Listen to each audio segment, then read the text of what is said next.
Hey Ranger fans, we're here today with defensive line coach Carlton Hall. Coach, how was practice today? Oh, bad. Bad, not good. It was the first practice where the defense had practiced pretty well the first 4 days. And today being the fifth day, I think a little bit of confidence got in there, a little bit of tiredness got in there. I mean, it is a back-to-back practice. Right. Overconfidence is probably more of what occurred today. This defense was not very good last year. We all know that. That's where there's been some changes made. And the first 4 practices, they were feeling pretty good about themselves. And I think today with the back-to-back practice, and it was a little bit hotter outside than it had been all week long last week. So I think that there was a little bit of lackadaisical, just behavior on their part. So it caught up with them finally. Yeah, I mean, I would think back-to-back practices, you mentioned the heat outside. What does this practice say? You said that maybe lackadaisical a little bit. So where do you go from here? What's going to be the message going into tomorrow? Yeah, absolutely. The biggest thing, when we go and watch film tonight, the next biggest thing is going to be, can you respond to a bad practice? That's important. This is the first one that you've had. This is where we as defensive coaches get to say, all right, how can you respond to adversity? How can you respond to the sudden change in the game, so on and so forth. So this is good. It was needed for us to be able to come back and, like I said, deal with the adversity of having a bad practice, deal with the adversity of having bad body language, which, Coach KG's talked a lot about, just fixing those problems that we had last year. Good. So let's talk about your group in particular, the defensive line. I guess the highlight going into this season is the replacing Joby St. Fleur, special athlete that came through Northwestern. I don't want to talk about replacing him in particular because you're never going to replace that type of athlete. But talk about what's been your effort this offseason to maybe replace the production that he had and put up the numbers. Getting to the quarterback, putting distress on the quarterback, making a big impact on the run game, which I feel like not a lot of people talked about.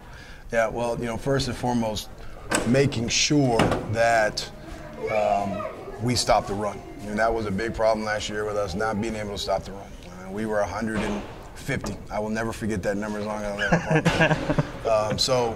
And that's 150 out of 170, by the way. So we were not very good. In order to, help with the production part of this thing, is just getting, some more guys. So we went and got one kid from a junior college.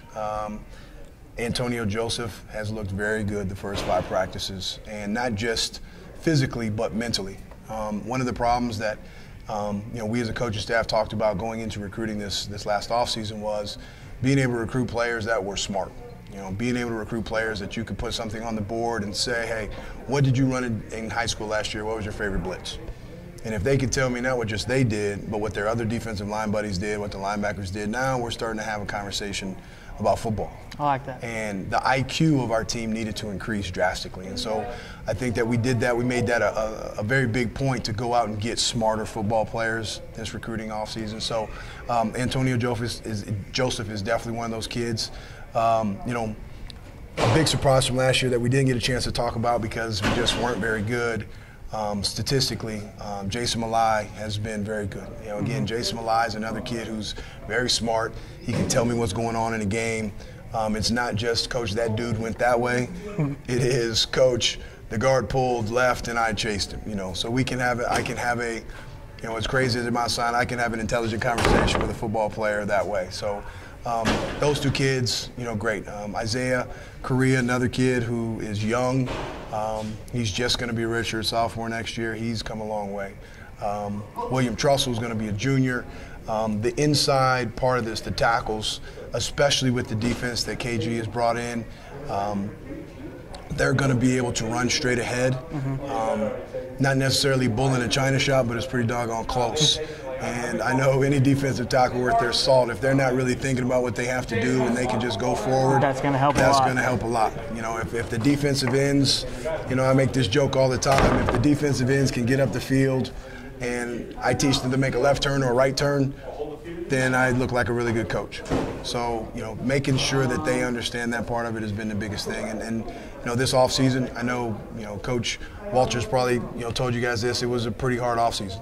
I know they've said it was the hardest since they've been here. It was my first one here, and it was on par with any off-season program or any place I've ever been myself. So I think that they have bought into that part. They're physically ready. Again, the mental side of it has gotten much better. So, and it's shown. You know, those first 5 practices now has actually shown that way. So good. You know, you're the first guy that's really came on here and talked just pure fundamentals, which I like. And talk about the fundamental aspect that Coach KG has brought in. You know, he mentioned a lot about effort, and you mentioned body language throughout practice. But talk about some of the fundamental things. You talked about, you know, the interior defensive lineman getting upfield quicker. What are some of the things that, you know, you personally as a coach have meshed with KG and worked together on getting into the backfield? Because I think, simply put, just watching the games, our defensive line, we just didn't get into the backfield enough. It's one, I would say it's definitely a difference in just, you know, straight up and down how one defensive coordinator calls a game versus another. Mm-hmm. You know, the fundamentals of getting upfield versus the fundamentals of reading and reacting to an offense. I think defensive linemen do much better when they can get up the field and run. I think that some guys need to read and react. It just simply depends upon who and what and how we're talking about. Being able to get upfield, like I said, it allows those guys not to have to think as much. You know, I just talked about smart football players. You can be a smart football player, but if you are still thinking, you're not going to be very smart for very long. So, you know, those little things KG has brought, you know, making sure that, you know, from front to back, those kids know where they're supposed to be. Another big thing is making sure that the kids know why they're supposed to do something. I'm a big believer in teaching a kid why. If a kid knows why he has to do something, conversely, hopefully he understands why he can't do something. And he understands why his buddy is also doing something based off of what he's doing. And if you know what you're supposed to do, but you also know what the guy next to you or either on either side of you is supposed to do, that makes you a really good defense. And we didn't have a lot of that last year with guys. Actually, they may have known their job, barely, but they didn't know, you know, the surrounding pieces that also went with that. So, you know, part of that, you know, for me, the season I got here 5 days before the season started. Mm-hmm. So the individual periods that I got during the course of fall camp and during the course of the year, I was teaching scheme. I never got an actual chance to teach fundamentals with those guys. Hey, where do your hands go? What do your hands do here? Where are your eyes supposed to be here? It was a very rushed thing going into camp and having to do that last year. So this spring and this winter, having that time period to be able to do that with the defensive lineman, said, all right, when the guy comes here, you put your hands here, and I'm talking about literally your hand is going to go here, and I want your thumb here to within an inch.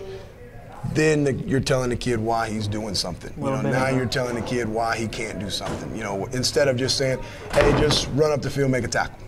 That sounds good, but how do I do that, Coach? A little bit of more of a in-depth perspective. Yes, absolutely, absolutely. Well, Ranger fans, defensive line Coach Hall here, very intelligent football man. As you have heard, Coach Hall, appreciate it. Thank Looking you. forward to the defensive line's performance this season. Stick around, fans. We're coming up with head coach Matt Walter here on Day 5 of spring football.